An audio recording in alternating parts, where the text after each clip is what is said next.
Hi everybody. Wanted to go through today. I got a few bald-faced hornet nests that I've accumulated the past little bit.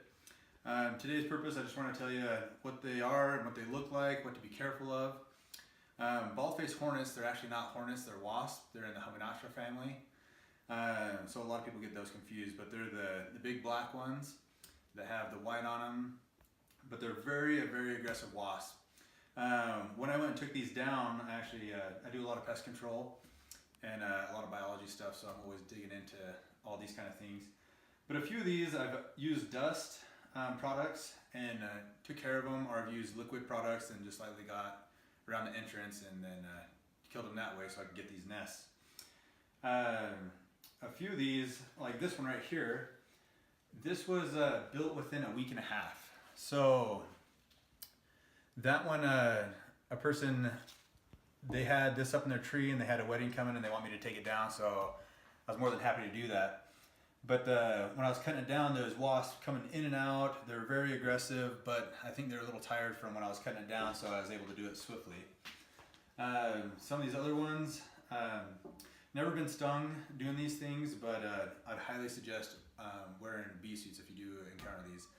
That's one thing, you don't know if you're going to ever get stung. And one thing that you have to be careful of is you can get stung maybe a few times last summer, and then this year you could have developed an allergic reaction. So the more times you get stung, the more you are susceptible to getting allergic. A lot of people think they can build immunities to it, but it's the opposite. So that's always something to be careful of.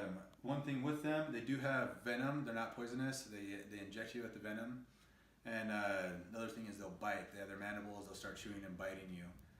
But the real cool thing is I wanted to cut a couple of these open, but if you want to come closer, before I do, the way that they build them is they get water and mud and wood, leaves, all kinds of old debris. As you can see, there's brown in here and there's a little bit of red. Then you got your gray and whites in there. The red in here, that could be from a red fence, whatever's around them. I actually have the inside of this one right here. You can see the red right inside of there. That was a wood fence that I was right next to. The wasps were chewing up the wood fence and they're making the nest. So I've even seen a wasp nest that had light colors of blue from a blue house. So let's cut some of these open and see what they're looking like. So I got this one right here. We'll kind of cut it sideways.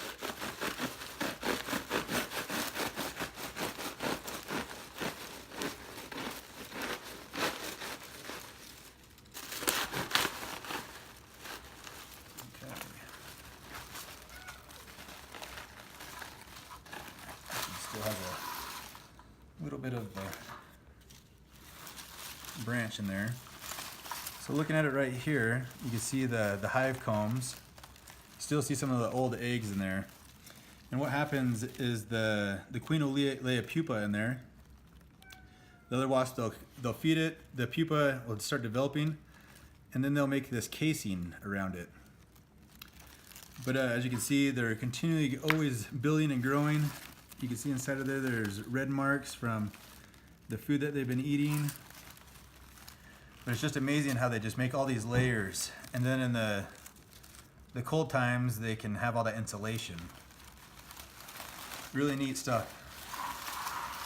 And again, if you have these, I'd suggest calling a pest control company or making sure you do it in the late evening when they're all in there and it's a cooler weather. They move a lot slower. The other thing that's really neat about wasps and hornets and even a lot of arachnids and things like that, when it gets really cold, they can make the same solution as antifreeze, and they just kind of chill out for the cold times, like in wintertime.